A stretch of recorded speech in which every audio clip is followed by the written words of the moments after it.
ഇന്ത്യയുടെ വിദേശ നയത്തെയും സാമ്പത്തിക ഭാവിയെയും ഒരുപോലെ വെല്ലുവിളിക്കുന്ന ഒരു നിർണായകമായ വിഷയത്തെക്കുറിച്ചാണ് ഇന്ന് നമ്മൾ സംസാരിക്കാൻ പോകുന്നത്. അമേരിക്കൻ പ്രസിഡന്റ് ഡൊണാൾഡ് ട്രംപിന്റെ ഒരു പ്രഖ്യാപനം ഇന്ത്യയെയും ഇറാനെയും മാത്രമല്ല മധ്യേഷ്യയുടെ മുഴുവൻ ഭാവിയെയും മാറ്റിമറിക്കാനുള്ള സാധ്യതയുണ്ട്. ഈ പ്രഖ്യാപനം എന്താണെന്നല്ല നിങ്ങൾ ചിന്തിക്കുന്നത്. ഇറാനിലെ ചബഹാർ തുറമുഖത്തിന് അമേരിക്ക നൽകിയിരിക്കുന്ന ഉപരോധ ഇളവ് പിൻവലിക്കുന്നു എന്നതാണ് ആ നിർണായക തീരുമാനം. കേവലം ഒരു ചെറിയ പ്രഖ്യാപനമല്ല ഇത്. ഇന്ത്യയുടെ വിദേശ നയ ചരിത്രത്തിലെ ഏറ്റവും തന്ത്രപ്രധാനമായ ഒരു നീക്കത്തിന് ഇപ്പോൾ അമേരിക്ക ബ്രേക്ക് ഇടാൻ പോകുന്നു. എന്തുകൊണ്ടാണ് ഈ തുറമുഖം ഇന്ത്യക്ക് ഇത്ര പ്രാധാന്യം ആകുന്നത്? ഈ തീരുമാനം ഇന്ത്യയെയും മധ്യേഷ്യയും എങ്ങനെ ബാധിക്കും? ഏറ്റവും പ്രധാനമായി ഈ സാഹചര്യത്തിൽ ഇന്ത്യ എങ്ങനെ മുന്നോട്ട് പോകും? ഇതൊക്കെയാണ് ഇന്ന് നമ്മൾ ചർച്ച ചെയ്യുന്നത്.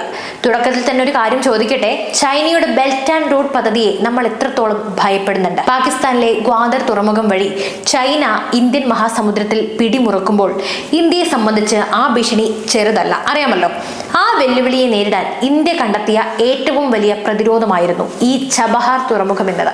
പക്ഷെ ഇപ്പോൾ അമേരിക്കയുടെ നീക്കം ആ പ്രതിരോധത്തെ ദുർബലമാക്കുകയാണ്. ഇന്ത്യയെയും അയൽരാജ്യങ്ങളെയും സംബന്ധിച്ചിടത്തോളം ഈ തുറമുഖം എന്തുകൊണ്ട് ഇത്ര പ്രധാനപ്പെട്ട ഒന്നായി മാറുന്നുവെന്ന് നമുക്ക് വിശദമായി തന്നെ പരിശോധിക്കാം. ആദ്യം തന്നെ നമുക്ക് എന്താണ് ഈ ചബഹാർ തുറമുഖം എന്ന് മനസ്സിലാക്കാം. എന്താണ് അതിന് ഇന്ത്യയുമായുള്ള ബന്ധമെന്ന് മനസ്സിലാക്കാം. ചബഹാർ എന്നത് കേവലം ഒരു തുറമുഖമല്ല, മറിച്ച് ഇന്ത്യയുടെ തന്ത്രപരമായ സ്വപ്നങ്ങളുടെ കവാടമാണ്. ഒമാൻ ഉൾക്കടലിന്റെ തീരത്ത് സ്ഥിതി ചെയ്യുന്ന ഈ തുറമുഖം കരയാൽ ചുറ്റപ്പെട്ട അഫ്ഗാനിസ്ഥാൻ, മറ്റു മധ്യേഷ്യൻ രാജ്യങ്ങൾ എന്നിവയിലേക്ക് ഇന്ത്യക്ക് കടൽ മാർഗം എളുപ്പത്തിലെത്താനുള്ള വഴി തുറക്കുന്നു. അതുകൊണ്ടാണ് ഇതിനെ പലപ്പോഴും ഗോൾഡൻ ഗേറ്റ് എന്ന് വിശേഷിപ്പിക്കുന്നത്. ഇന്ത്യയെ സംബന്ധിച്ചിടത്തോളം ഈ തുറമുഖത്തിന്റെ പ്രാധാന്യം വളരെ വലുതാണ്. ഇന്ത്യയുടെ ഏറ്റവും പ്രധാനപ്പെട്ട തന്ത്രപരമായ എതിരാളികളിൽ ഒരാളാണ് പാകിസ്ഥാൻ. ഇന്ത്യയിൽ നിന്ന് റോഡ് മാർഗം അഫ്ഗാനിസ്ഥാനിലേക്കും മധ്യേഷ്യൻ രാജ്യങ്ങളിലേക്കും ചരക്കുകൾ എത്തിക്കാൻ പാകിസ്ഥാന്റെ സഹായം ആവശ്യമാണ്. എന്നാൽ പാകിസ്ഥാനുമായുള്ള രാഷ്ട്രീയ സംഘർഷങ്ങൾ കാരണം ഇത് പലപ്പോഴും സാധ്യമല്ല. ഈ പ്രശ്നം മറികടക്കാൻ ഇന്ത്യ കണ്ടെത്തിയ വഴിയാണ് ചബഹാർ. പാകിസ്ഥാനെ ആശ്രയിക്കാതെ തന്നെ ഇറാൻ വഴി അഫ്ഗാനിസ്ഥാനിലേക്ക് ചരക്കുകൾ എത്തിക്കാൻ ചബഹാർ തുറമുഖം വഴി വഴിയൊരുക്കി. ചബഹാർ തുറമുഖവുമായി ബന്ധപ്പെട്ട് ഇന്ത്യയുടെ ശ്രമങ്ങൾ ഇന്നോ ഇന്നലെയോ തുടങ്ങിയതല്ല. 2001 പ്രധാനമന്ത്രിയായിരുന്ന അടൽ ബിഹാരി വാജ്പേയിയുടെ ഇറാൻ സന്ദർശന വേളയിൽ ഈ തുറമുഖവുമായി ബന്ധപ്പെട്ട ഒരു കരാറിൽ ഒപ്പുവെച്ചിരുന്നു. എന്നാൽ ജോർജ് ഡബ്ല്യു ബുഷിന്റെ അമേരിക്ക ഇറാനെ തിന്മയുടെ അച്ചുതണ്ടിൽ ഉൾപ്പെടുത്തിയതോടെ, അഥവാ ആക്സിസ് ഓഫ് എവിൽ ഉൾപ്പെടുത്തിയതോടെ ഈ പദ്ധതിക്ക് തിരിച്ചടി ഉണ്ടായി. അമേരിക്കയുടെ സമ്മർദ്ദത്തിന് വഴങ്ങി ഇന്ത്യക്ക് ആ പദ്ധതിയിൽ നിന്നും താൽക്കാലികമായി പിൻവാങ്ങേണ്ടി വന്നു. എന്നാൽ നയതന്ത്ര ബന്ധങ്ങൾ കൂടുതൽ ശക്തമാക്കാൻ ഇന്ത്യ പിന്നീട് ശ്രമിക്കുകയുണ്ടായി. 2024 മെയ് മാസത്തിൽ ഇന്ത്യയുടെ വിദേശ നയ ചരിത്രത്തിലെ ഒരു സുപ്രധാന നിമിഷം പിറന്നു. സർക്കാർ ഉടമസ്ഥതയിലുള്ള ഇന്ത്യ പോർട്സ് ഗ്ലോബൽ ലിമിറ്റഡ് എന്ന സ്ഥാപനത്തിന് 10 വർഷത്തേക്ക് ചബഹാർ തുറമുഖം സജ്ജമാക്കാനും പ്രവർത്തിപ്പിക്കാനുമുള്ള അവകാശം അനുവദിക്കുന്ന ഒരു ദീർഘകാല പാട്ടക്കരാറിൽ ന്യൂഡൽഹി ഒപ്പുവെച്ചു. ഇത് കേവലം ഒരു സാമ്പത്തിക ഇടപാടായിരുന്നില്ല, മറിച്ച് മേഖലയിലെ ഇന്ത്യയുടെ തന്ത്രപരമായ സാന്നിധ്യം ഉറപ്പിക്കുന്നതിനുള്ള ഒരു നീക്കമായിരുന്നു. ഈ കരാറിന് കീഴിൽ IPGL തുറമുഖ ഉപകരണങ്ങളിൽ ഏകദേശം $120 മില്യൺ നിക്ഷേപിക്കാൻ തീരുമാനിച്ചു. കൂടാതെ ഭാവിയിലെ പദ്ധതികൾക്കായി $250 മില്യൺ ക്രെഡിറ്റ് ലൈനും വാഗ്ദാനം ചെയ്തു. അപ്പോൾ എന്തുകൊണ്ടാണ് ഈ തുറമുഖം ഇത്രയധികം പ്രാധാന്യം അർഹിക്കുന്നത് എന്നുകൂടി പറയാം. ഇതിന് പല കാരണങ്ങളുണ്ട്. അതിൽ പ്രധാനപ്പെട്ട ചിലതാണ് സാമ്പത്തിക വികസനം. ചബഹാർ തുറമുഖം ഇന്ത്യയെ സംബന്ധിച്ച് ഒരു സാമ്പത്തിക ഇടനാഴിയുടെ ഭാഗമാണ്. ഇറാൻ വഴി അഫ്ഗാനിസ്ഥാനിലേക്കും മധ്യേഷ്യയിലേക്കും ചരക്കുകൾ എളുപ്പത്തിൽ എത്തിക്കാൻ ഇത് സഹായിക്കും. ഇത് ഈ രാജ്യങ്ങളുമായുള്ള ഇന്ത്യയുടെ വ്യാപാര ബന്ധങ്ങൾ ശക്തിപ്പെടുത്തും. 2. തന്ത്രപരമായ പ്രാധാന്യം. മധ്യേഷ്യയിൽ ചൈനയുടെ വളർന്നുവരുന്ന സ്വാധീനത്തെ ചെറുക്കാൻ ചബഹാർ തുറമുഖം ഇന്ത്യക്ക് ഒരു നിർണായക അവസരം നൽകുന്നു. പാകിസ്ഥാനിലെ ഗ്വാദർ തുറമുഖം വഴി ചൈന നടത്തുന്ന സൈനിക സാമ്പത്തിക നീക്കങ്ങൾക്ക് ചബഹാർ ഒരു ശക്തമായ പ്രതിരോധമാണ് തീർക്കുന്നത്.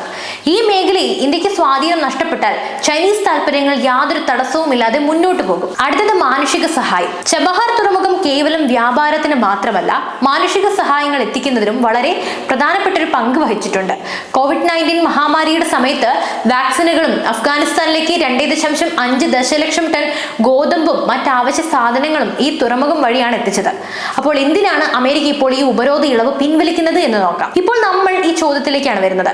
എന്തുകൊണ്ടാണ് അമേരിക്ക ഈ നിർണായക സമയത്ത് ഈ തീരുമാനമെടുത്തത്? 2018 അമേരിക്ക ചബഹാറിന് ഉപരോധ ഇളവ് നൽകിയത് അഫ്ഗാനിസ്ഥാന്റെ പുനർനിർമ്മാണത്തിനും വികസനത്തിനും വേണ്ടിയുള്ള പ്രവർത്തനങ്ങൾക്ക് സഹായം നൽകുന്നതിന് വേണ്ടിയായിരുന്നു. എന്നാൽ ഇപ്പോൾ സാഹചര്യങ്ങളൊക്കെ മാറിയെന്ന് അമേരിക്കൻ ഭരണകൂടം വിശ്വസിക്കുന്നു. 2021 താലിബാൻ അഫ്ഗാനിസ്ഥാന്റെ ഭരണം പിടിച്ചെടുത്തതിന് ശേഷം അവിടെ ജനാധിപത്യ സർക്കാരില്ല. കൂടാതെ ഈ തുറമുഖം വഴിയുള്ള പ്രവർത്തനങ്ങൾ ഇറാൻ ഭരണകൂടത്തിന് സാമ്പത്തിക നേട്ടങ്ങൾ നൽകുന്നുണ്ടെന്നും അമേരിക്ക വിശ്വസിക്കുന്നുണ്ട്. ഈ തീരുമാനത്തിന് പിന്നിൽ ഡൊണാൾഡ് ട്രംപിന്റെ പരമാവധി സമ്മർദ്ദ നയമുണ്ട്, അതായത് മാക്സിമം പ്രഷർ നയം. ഇറാനെ സാമ്പത്തികമായി ഒറ്റപ്പെടുത്താനും അവരുടെ ആണവ പദ്ധതികളും മറ്റു പ്രവർത്തനങ്ങളും തടയാനും വേണ്ടിയുള്ള ശ്രമങ്ങളുടെ ഭാഗമാണിത്. പിന്നെ ഇന്ത്യയെ ഇതെങ്ങനെ ബാധിക്കുമെന്ന് നോക്കുമ്പോൾ അമേരിക്കയുടെ ഈ തീരുമാനം ഇന്ത്യയെ തീർച്ചയായും കടുത്ത പ്രതിസന്ധിയിലാക്കുന്നുണ്ട്. അതിന്റെ പ്രത്യാഘാതങ്ങൾ പല തരത്തിലാണ്. ഒന്നാമത് സാമ്പത്തിക നഷ്ടം. ഇന്ത്യ ഇതിനകം തന്നെ ചബഹാർ തുറമുഖത്തിൽ കോടിക്കണക്കിന് ഡോളർ നിക്ഷേപിച്ചു കഴിഞ്ഞു. അമേരിക്ക ഉപരോധം ഏർപ്പെടുത്തിയാൽ ഈ പദ്ധതിയിൽ പ്രവർത്തിക്കുന്ന ഇന്ത്യൻ കമ്പനികൾക്ക് കനത്ത പിഴകൾ നേരിടേണ്ടി വരും. ഇത് ഇന്ത്യക്ക് വലിയ സാമ്പത്തിക നഷ്ടമാണ് ഉണ്ടാക്കുക. അടുത്തത് തന്ത്രപരമായ തിരിച്ചടി.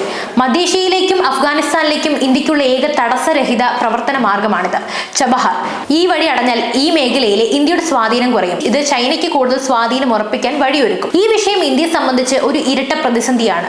ഒരു വശത്ത് അമേരിക്കയുടെ കടുത്ത നിലപാട്, മറുവശത്ത് ഇറാനുമായുള്ള തന്ത്രപരമായ ബന്ധങ്ങൾ. റഷ്യൻ എണ്ണ ഇറക്കുമതിക്ക് 25% നികുതി ചുമത്തിയതുൾപ്പെടെ ട്രംപിന്റെ പുതിയ വ്യാപാര തീരുവകൾ കാരണം ഇന്ത്യയും അമേരിക്കയും തമ്മിലുള്ള ബന്ധം ഇപ്പോൾ തന്നെ അത്ര സുഖകരമല്ല. ഈ സാഹചര്യം ഈ ബന്ധത്തെ കൂടുതൽ കൂടി വഷളാക്കുകയുള്ളൂ.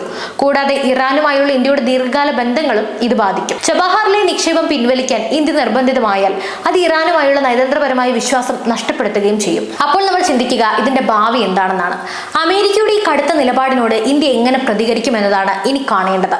ഇന്ത്യക്ക് മുന്നിൽ ചില വഴികളുണ്ട്. ഇന്ത്യ അമേരിക്കയുമായി ചർച്ച ചെയ്ത് ഈ തീരുമാനം പുനഃപരിശോധിക്കാൻ ആവശ്യപ്പെടാം. അഫ്ഗാനിസ്ഥാന്റെ പുനർനിർമ്മാണത്തിലും മാനുഷിക സഹായം എത്തിക്കുന്നതിലും ചബഹാറിന്റെ പ്രാധാന്യം ചൂണ്ടിക്കാട്ടി ഇന്ത്യക്ക് വാദിക്കാൻ സാധിക്കും. കൂടാതെ അമേരിക്കൻ ഉപരോധങ്ങളെ വകവെക്കാതെ ഇറാനുമായി സഹകരിച്ച് മുന്നോട്ട് പോകാൻ ഇന്ത്യ തീരുമാനിക്കാം. എന്നാൽ ഇത് അമേരിക്കൻ സാമ്പത്തിക വ്യവസ്ഥിതിയിൽ നിന്ന് ഇന്ത്യയെ അകറ്റുമോ എന്ന ആശങ്കയുമുണ്ട്. ചബഹാർ പദ്ധതിയുടെ നടത്തിപ്പിൽ മാറ്റങ്ങൾ വരുത്തി ഉപരോധങ്ങൾ നേരിടാൻ സാധ്യതയില്ലാത്ത രീതിയിൽ അതിനെ പുനഃക്രമീകരിക്കാൻ ശ്രമിക്കാം. ചുരുക്കത്തിൽ ചബഹാർ തുറമുഖം ഇന്ത്യയുടെ വിദേശ നയത്തിന്റെ ഒരു പ്രധാനപ്പെട്ട നട്ടെല്ലാണ്.